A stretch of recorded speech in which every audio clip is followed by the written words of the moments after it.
गीताधाम online class में आपका हार्दिक स्वागत। क्लास 7 विषय सामाजिक विज्ञान, हमारे अतीत सेकंड भाग फर्स्ट, दिनांक 26/11/2020, अध्याय 5 शासन और इमारतें। कल हमने जैसे 11वीं शताब्दी के आरंभ में मंदिर निर्माणों के बारे में पढ़ा था और दो मंदिरों के शिखरों में आप अंतर देखने को मिलता था और मंदिर का शिखर कदारिया महादेव मंदिर के शिखर के 2 गुना ऊंचा था और मंदिरों, मस्जिदों और हौजों का निर्माण बहुत सुंदर तरीके से किया जाता था, क्योंकि वे उपासना के स्थल थे। उपासना के स्थल,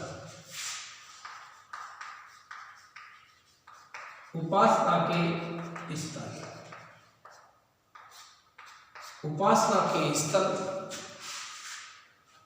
धन, वैभव, अपने शख्सियत की शक्ति, भक्ति भाव को भी प्रदर्शन करते थे।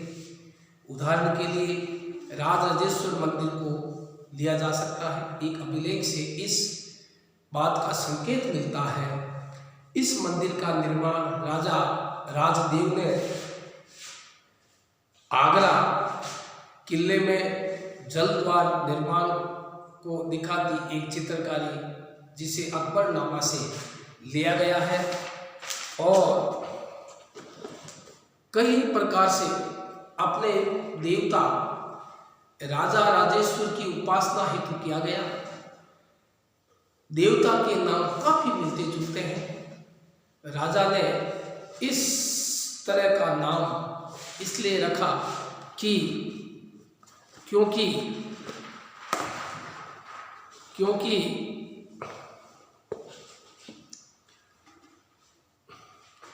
मंगलकारी था और राजा स्वयं को ईश्वर के रूप में दिखाना चाहता था।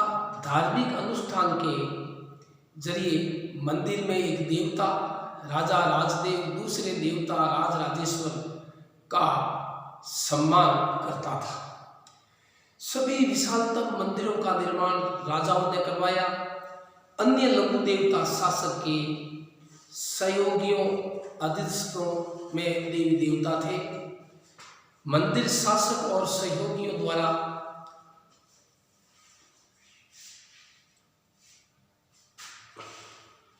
शासित विश्व का एक लघु रूप ही था।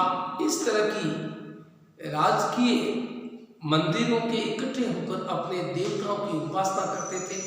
ऐसा प्रतीत होता था मानो उन्होंने देवताओं के न्याय के लिए शासन को पृथ्वी पर ला दिया है।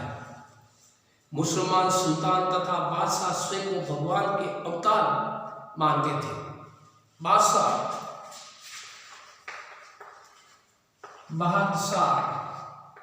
स्वयं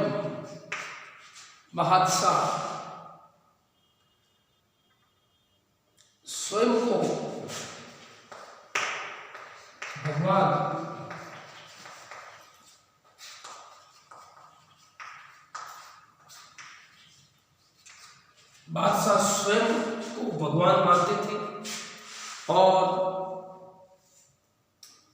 फारसी दरबारी इतिहासों में सुल्तान का वर्णन अल्लाह की परछाई के रूप में हुआ और दिल्ली की एक मस्जिद के अभिलेख से पता चलता है कि अल्लाह ने अलाउद्दीन को शासक इसलिए चुना था क्योंकि उसमें अतीत के महान विधिकर्ताओं मूसा और सुलेमान की विशेषताएं मौजूद थी। मूसा अलाउद्दीन खिलजी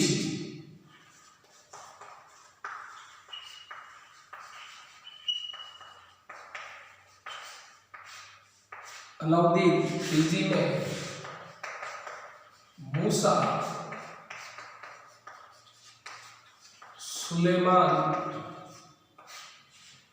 मूसा, और सुलेमान की विशिष्टताएं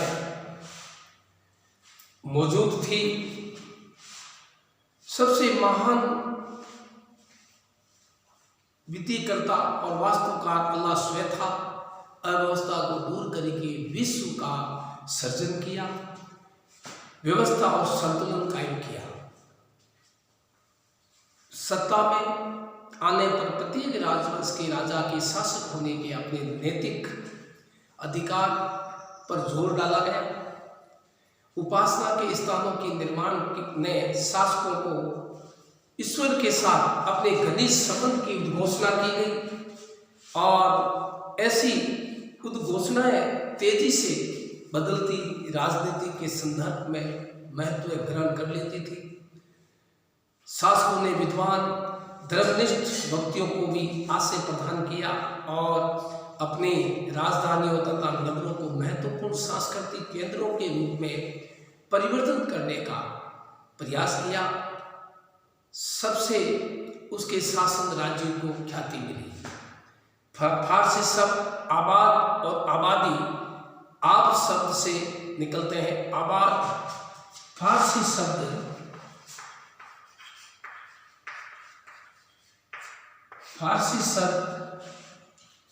आबाद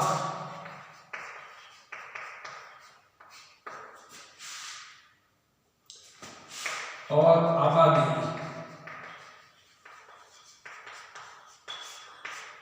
आबाद और आबादी आब शब्द से निकलते हैं।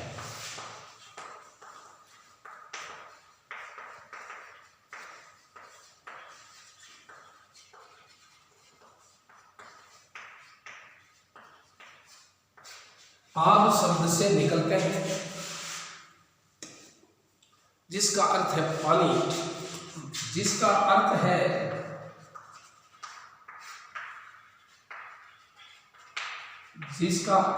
पानी। आबाद शब्द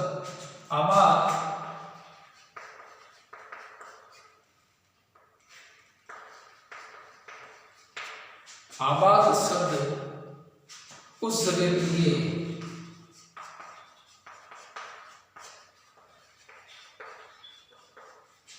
आबाद शब्द उस जगह के लिए इस्तेमाल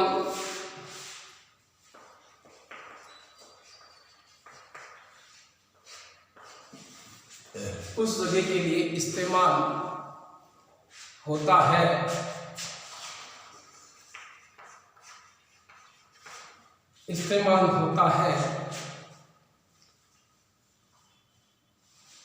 जहां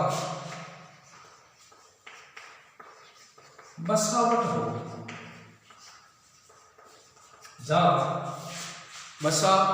हो, इसका एक अन्य अर्थ खुशहाली हो, अन्य अर्थ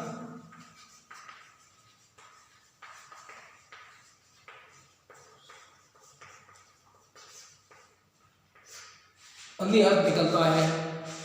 खुशहाली थी। आबादी का अर्थ जनसंख्या एवं समृद्धि दोनों ही से है। जनसंख्या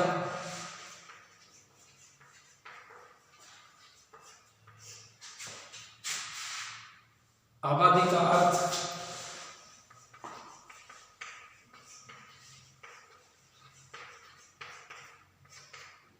जनसंख्या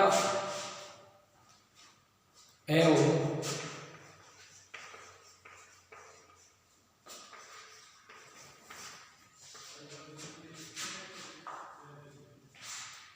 समृद्धि से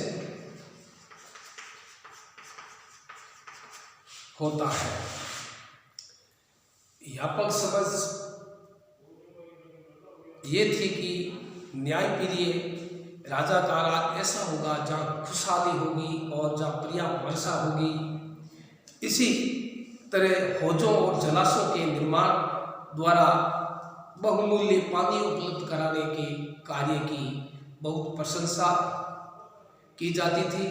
सुल्तान इल्तुतमिश ने दिल्ली एक कुहना के एकदम निकट एक विशाल तालाब का निर्माण करके व्यापक सम्मान प्राप्त किया। इस विशाल जलाशय को हौज ए सुल्तानी अथवा राजा का तालाब कहा जाता था। क्या आप इसे अध्याय 3 के मानचित्र में देख सकते हैं। तालाबों का निर्माण करवाते थे। कभी कभी वे किसी मंदिर, मस्जिद, छोटे हौज पर ध्यान देते थे। गुरुद्वारे सिखों के एकत्रित होने और उपासना का स्थान भी इसमें दर्शाया गया है। हरमंदिर साहिब स्वर्ण मंदिर, जिसका पवित्र सरोवर अमृतसर है, वहाँ पर भी जगह जगह हौज और तालाब का निर्माण करवाया गया है।